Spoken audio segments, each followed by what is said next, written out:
Est-ce que tu souffres d'anxiété toi aussi ou de stress chronique et tu cherches un remède naturel à ça? Savais-tu qu'il existait des plantes qui permettaient au corps de s'adapter à n'importe quel stress et t'aider dans ses symptômes? Je t'explique ça ici. Vous voici dans l'ABC de la perte de poids avec Ali Braggs, naturopathe et coach de vie. Ce podcast est destiné aux femmes trop occupées qui souhaitent perdre du poids avec des trucs simples reliés aux thématiques des 3C. Les croyances, les connaissances et les comportements à avoir. Chaque épisode te révélera des astuces simples afin d'arrêter de faire le yo-yo avec la balance et enfin avoir des résultats durables sans acheter des pilules magiques. Let's fucking go, on y va! Salut tout le monde, ici Ali dans l'ABC de la perte de poids dans l'épisode 44. Déjà, mon Dieu que ça va vite. Et aujourd'hui, on va parler des plantes adaptogènes. On va élaborer sur le site des connaissances. Je veux t'aider en fait à peut-être remédier à ça, aux symptômes de stress que tu as, autant si c'est de l'anxiété, de l'angoisse. Je sais que c'est différent un peu, mais je veux te faire comprendre qu'il y a des remèdes naturels et c'est pas seulement la respiration, c'est pas seulement le me-time, parce que j'en ai déjà parlé dans mes capsules, mais je veux te parler aussi des plantes adaptogènes. Et pour moi, c'est un sujet quand même très important, tout ce qui est anxiété, stress, parce que je pourrais être honnête avec toi, c'est ma pire bête noire. J'ai pas beaucoup de défauts dans la vie, hein, je trouve ça drôle de le dire. Là. Oui, j'ai des défauts, mais sincèrement, la chose qui me ralentit le plus dans ma vie, c'est vraiment mon stress. Je mange très bien, je bouge, j'ai des passe-temps, je suis en amour, j'ai des bonnes relations. Sincèrement, il y a énormément de choses très équilibrées dans ma vie, mais la chose que j'ai le plus de la misère, la chose que je struggle le plus, c'est bien ma gestion de stress. Et naturellement, je le dis, le problème, c'est pas le stress, c'est la façon que tu gères ton stress. Puis des fois, je suis super zen, j'arrive à bien la gérer, mais il y a des fois que quand tout s'accumule rapidement, c'est là que j'ai de la difficulté et des fois, je craque. Donc, c'est vraiment important pour moi de t'en parler parce que moi, des crises d'angoisse, j'en fais. Des crises de panique, j'en ai fait longtemps aussi. Là, je te dirais que ça fait longtemps que c'est pas arrivé. Mais de l'angoisse, j'en fais souvent.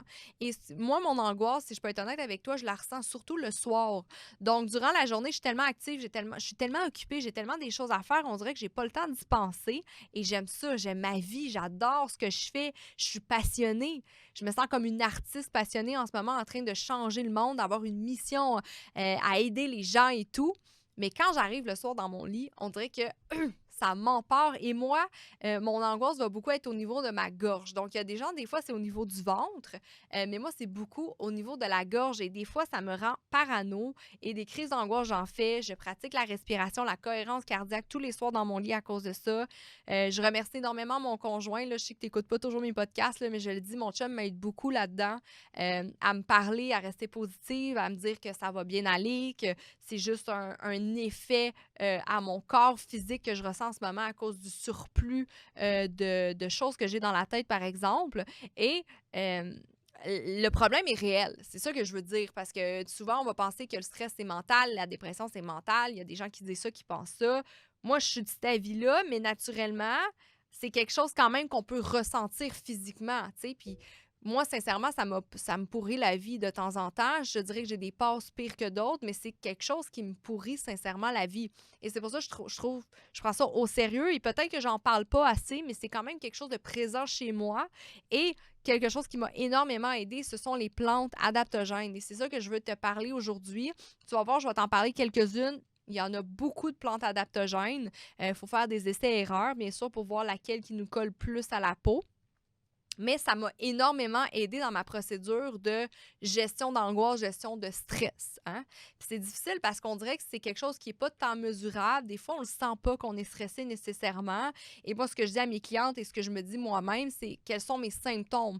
Quand on a un symptôme, souvent, c'est parce que le corps nous envoie un signal. Il y a quelque chose à nous dire. Hey, il y a quelque chose qui cloche en ce moment. Pour ma part, c'est toujours ma gestion de stress. Donc, je voulais prendre un petit moment pour te le dire, d'être un peu vulnérable devant toi, que tu comprennes que si toi, tu as ce problème-là, en fait, ben, tu n'es pas la seule. C'est présent chez beaucoup de personnes.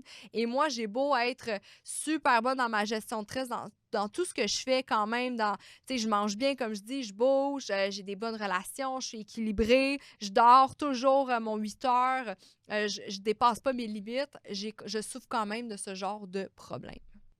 Donc, tu auras bien compris, aujourd'hui, on va parler d'un peu d'herboristerie, en fait, des plantes médicales et bien particulièrement des plantes adaptogènes qui vont vraiment t'aider dans la gestion de ce stress. Donc, tu vas comprendre que ce sont des plantes naturelles qui vont t'aider à t'adapter à n'importe quel stress. Puis, je te rappelle qu'il y a différents stress qu'on peut vivre, tels que du stress psychologique, du stress physique, du stress mental, du stress oxydatif. Et naturellement, je fais un petit retour, un petit comeback avec mon épisode 3 sur la gestion du stress. Si tu ne l'as pas écouté, tu vas voir, c'est vraiment un sujet très intéressant que je parle, comment le stress, c'est pas le stress notre ennemi, mais c'est la gestion de notre stress qui va être notre ennemi. Le stress est vital et je t'explique un petit peu pourquoi dans l'épisode 3. Donc, si tu ne l'as pas écouté, je t'invite à aller le faire. Qu'est-ce qui est intéressant? Donc, dans mes nouvelles recherches, si tu me suis bien, tu as compris que j'étudie beaucoup en ce moment la longévité. Le Japon, pour moi, c'est une grande passion et je lis beaucoup sur la médecine japonaise, sur les zones bleues aussi, à Okinawa, qui fait partie d'une zone bleue, d'un endroit, en fait, que les gens vivent plus longtemps et plus en santé. Et j'ai fait une découverte très intéressante, puis c'était pas une découverte pour moi, mais dit tel quel, c'est quand même intéressant qu'en fait, le stress était parmi les choses qui empêchaient la longévité et causait beaucoup de maladies. Donc, naturellement, je dis le stress, mais encore une fois, c'est la gestion du stress. Donc, le stress peut être un grand ennemi. Cortisol, adrénaline, une hypersécrétion de stress peut autant t'empêcher de vieillir en santé, peut causer des maladies, peut te causer des troubles hormonaux, peut causer des troubles digestifs aussi. Beaucoup des gens le ressentent avec ça. Et tout ça peut vraiment te ralentir dans la vie. Donc, c'est très important de prendre ça au sérieux. La gestion du stress et comment faire. Donc, j'en donne souvent des techniques. Donc, aujourd'hui, c'est vraiment un épisode sur les plantes adaptogènes, mais si tu t'en vas fouiller dans tous mes podcasts, je donne autant des techniques naturelles, la respiration, la méditation, la conscience de soi, le me time. Il y a beaucoup, beaucoup de techniques pour la gestion de stress et je pense que c'est une des choses les plus importantes, autant dans ta perte de poids aussi, parce que dans l'épisode 3, j'en ai parlé comment que une femme qui est trop stressée n'est pas capable de perdre du poids et on le voit souvent qu'en fait, elle accumule au niveau de l'abdomen. Donc, c'est quand même intéressant tout ça de le savoir. Donc, le but à tout ça, là, c'est un petit message en ce moment que je te dis. Si toi, tu souffres d'anxiété, tu souffres de stress chronique, tu dois vraiment t'apprivoiser ta technique à toi afin de parvenir à mieux gérer ton stress. C'est tellement important. Tu ne peux pas mettre ça de côté et sincèrement, je pratique beaucoup, moi, le journaling, la visualisation. Et mon numéro 1, c'est toujours, je me dis, je suis zen. C'est, en ce moment, on dirait ma recherche de vie en tant que moi-même parce que j'ai vraiment une alimentation équilibrée, j'ai vraiment un mode de vie actif, j'ai des bonnes relations, j'arrête pas de le dire, tout ça. Mais ma mission en ce moment, moi, c'est de trouver un moyen d'être 100% zen. Et j'y parviens, mais pas tous les jours. Il faut que je sois capable de parvenir à ma gestion de stress, à ma zénitude au milieu de mon chaos. Puis je dis de mon chaos, mais au milieu de ma vie qui est occupée. Tu sais, j'ai écrit un livre, j'ai une entreprise, j'ai des podcasts à faire. Je suis énormément occupée, puis j'ai même pas encore d'enfants. Fait que toi, en ce moment, mais en plus, tu as ta vie plus des enfants. J'imagine pas comment ça doit être stressant et tu dois avoir de la difficulté à gérer tout ça. Donc, je te comprends et c'est pour ça que le but, c'est pas d'arrêter de vivre, mais c'est de trouver nos techniques à nous qui vont nous aider dans cette gestion de stress-là. Donc, je sais, c'est facile à dire, mais plus difficile à faire. Donc, maintenant, qu'est-ce que c'est une plante adaptogène? En fait, c'est une plante qui aide le corps à s'adapter à n'importe quel stress. Ce qui est intéressant, c'est qu'on sait qu'aujourd'hui, elles sont utilisées depuis des siècles dans la médecine traditionnelle et diverses cultures pour améliorer la résistance au stress. Ça a même été prouvé que ça a été bon pour renforcer le système immunitaire et favoriser l'homéostasie du corps, l'équilibre du corps, en fait. Donc, c'est quand même intéressant. Et c'est beau de voir que il y a diverses cultures, là, quand je lis dans mes médecines chinoises, médecines japonaises et autres, Ayurveda aussi. Très intéressant, des plantes adaptogènes sont toujours utilisées dans ces concepts-là. Je t'ai vraiment à préciser, puis là, je mets un gros rouge flash là, dans tes écouteurs. C'est très, très important de consulter un professionnel de la santé avant d'utiliser ces plantes-là. Surtout si tu prends des antidépresseurs, des médicaments contre l'anxiété ou autres médicaments.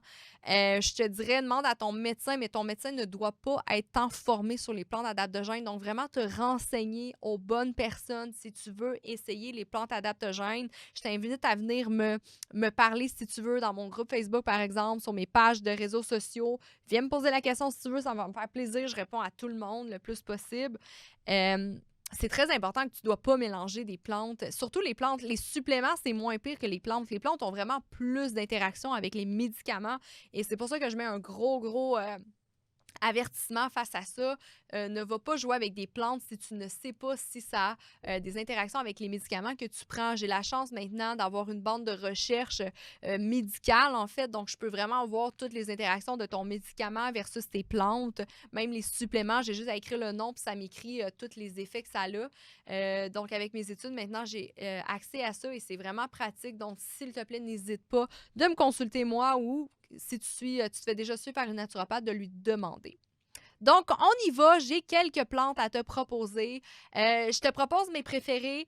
C'est des plantes que j'ai moi utilisées ou utilisées sur mes clientes. Tu vas voir, il y en a des milliers. Là. Moi, je t'en donne juste quelques-unes là, pour te faire un résumé. Puis après, par la suite, c'est à toi de voir si ça te colle ou pas. OK? Tout simplement. On va commencer avec le Rhodiola rosea. Sincèrement, c'est une merveilleuse plante. C'est une plante qui pousse dans les régions froides et à haute altitude, exemple en Europe ou en Asie. Tu peux quand même t'en procurer au Québec, bien sûr. C'est des racines de Rhodiola, en fait, qui sont utilisées en médecine traditionnelle aussi, quand même intéressant.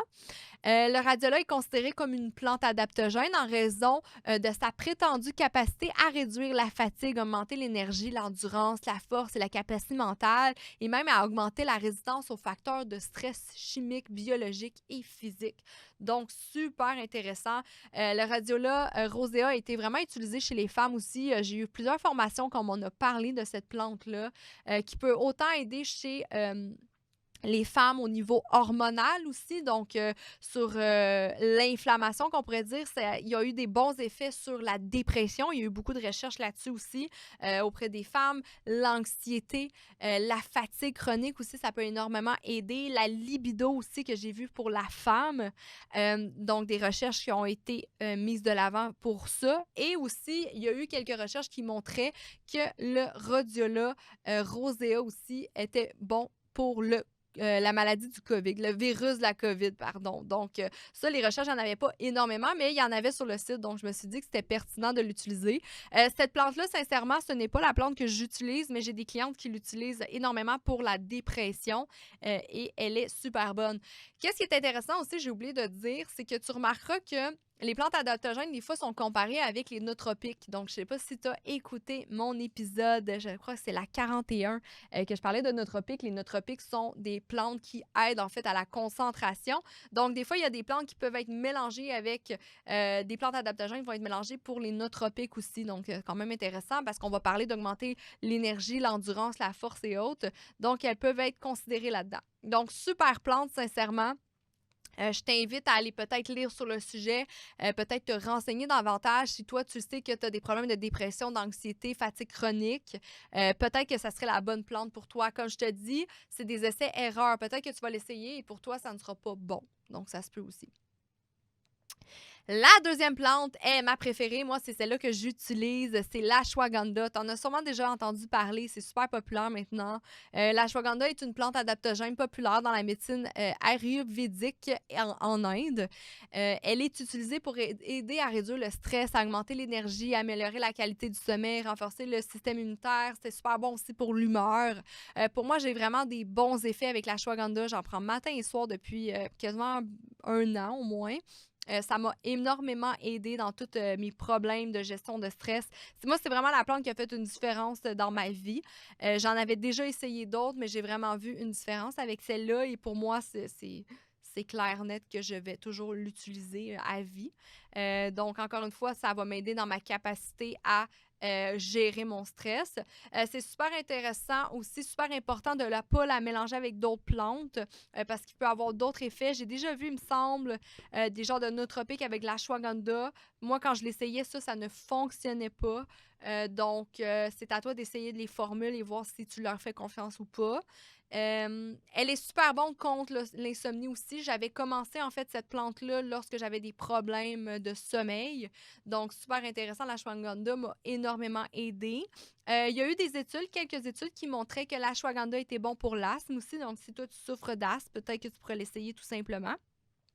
Ça pourrait aider aussi pour le diabète de type 2 sur le niveau de la glycémie.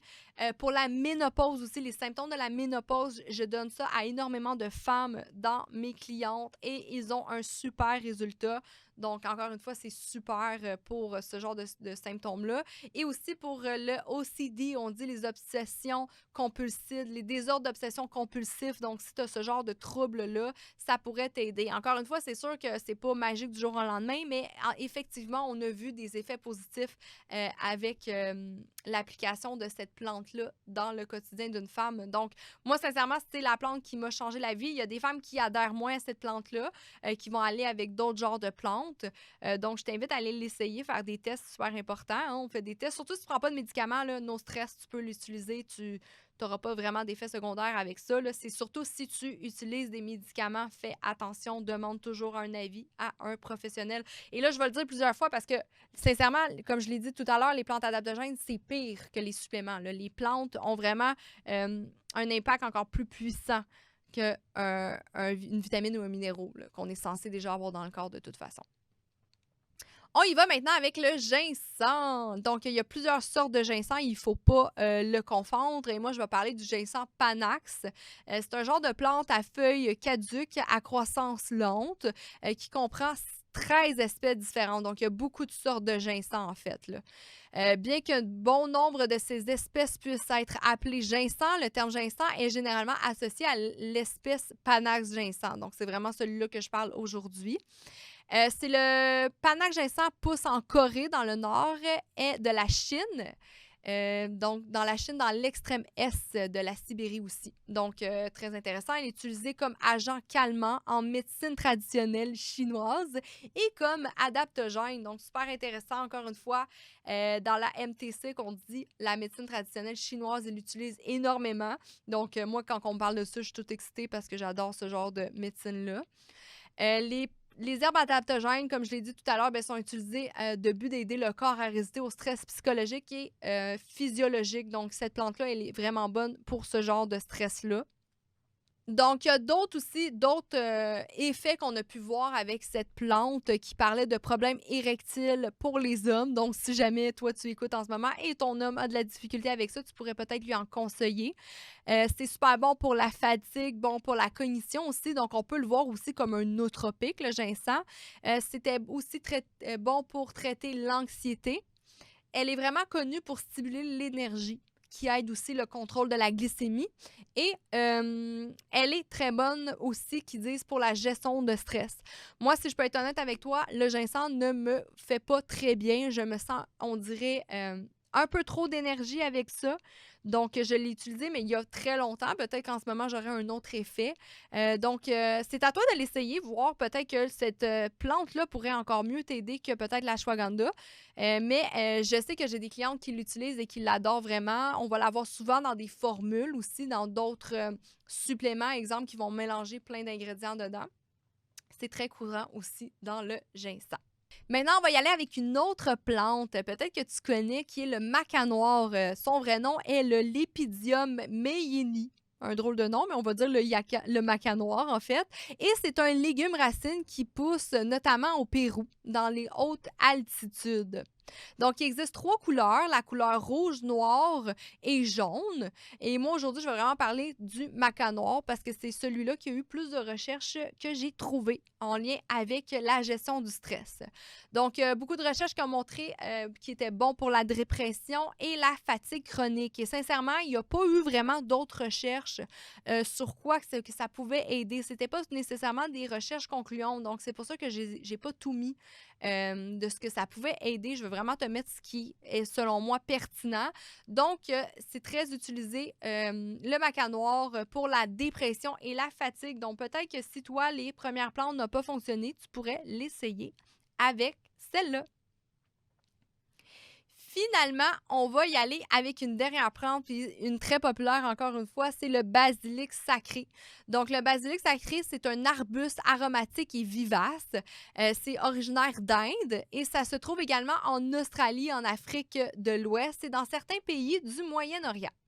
Le basilic sacré, il a vraiment eu de bons résultats avec mes clients. C'est une herbe, une plante que j'utilise beaucoup.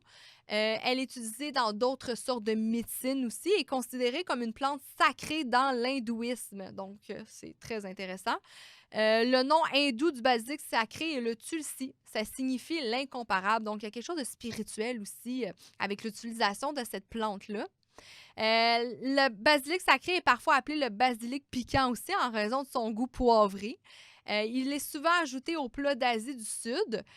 Puis vraiment, il y a eu des bonnes recherches qui montraient que ça pouvait aider pour les maux de tête, l'anxiété, la gestion de stress et l'hypertension. Je pourrais te dire que c'était une des plantes les plus populaires que j'ai eues auprès de mes clientes, ça ou l'ashwagandha. Moi, je l'ai essayé, la basilic sacrée, et ça n'a pas autant fonctionné, selon moi, que l'ashwagandha. Donc, je pourrais vraiment te la conseiller si toi, l'ashwagandha, elle n'a pas fonctionné parce que je sais qu'elle est très populaire aussi avec mes clientes. Sache que toutes ces plantes-là, tu peux les utiliser comme teinture. En fait, les teintures, c'est mais avec un mélange d'alcool que tu peux ajouter à l'eau chaude. Il y en a qui sont en supplément, que tu peux prendre en capsule. Il y en a qui se font en tisane. Donc, ça va vraiment dépendre de sa forme, en fait, que tu peux aller trouver. Donc, ça, c'est très intéressant. Les teintures sont très populaires. Ça fonctionne très bien aussi. On adore ça. Fait que là, j'ai fait le tour de quelques plantes qui pourraient vraiment t'aider dans ta gestion de stress, dans ton anxiété. Selon moi, il faut que tu fasses des essais-erreurs afin de voir ce qui te colle le mieux à la peau. Encore une fois, je te le répète, il faut vraiment consulter un professionnel de la santé avant de les utiliser. Et si jamais tu n'es pas certaine, tu veux me poser des questions, ben, tu peux adhérer à mon groupe Facebook, à ma communauté des femmes en santé, et tu vas pouvoir m'écrire directement là-dessus afin d'en connaître plus sur les plantes et peut-être savoir si toi, tu peux utiliser, par exemple, l'ashwagandha, si tu utilises déjà des antidépresseurs ou autres. C'est vraiment important de faire des bons choix et de ne pas mélanger toutes ces substances. Donc, je vais laisser le lien, comme d'habitude, en bas en commentaire. Merci encore énormément de ton intérêt. Merci de m'avoir écouté. Là, je me suis rendue un petit peu vulnérable au début de ce podcast-là, de parler de mon angoisse, de mon anxiété que je vis tout souvent. Et on va se retrouver la semaine prochaine avec quelque chose qui va peut-être te créer de l'angoisse, qui est les fêtes. On va parler du temps des fêtes. Je ne sais pas si toi, ça te crée de l'angoisse, du stress, de devoir aller chez ta famille, chez tes amis durant le temps des fêtes parce que là, tu t'es remis en forme, tu as enfin perdu les kilos de trop et tu ne veux pas tout gâcher. Donc, tu vas voir dans ce podcast-là, je vais vraiment t'aider dans ton objectif. Je vais te donner des conseils afin de pouvoir profiter de Noël, profiter du temps des fêtes sans gâcher tous les résultats que tu as eus durant l'année. Fait que merci encore de ton intérêt et on se retrouve la semaine prochaine. Bye!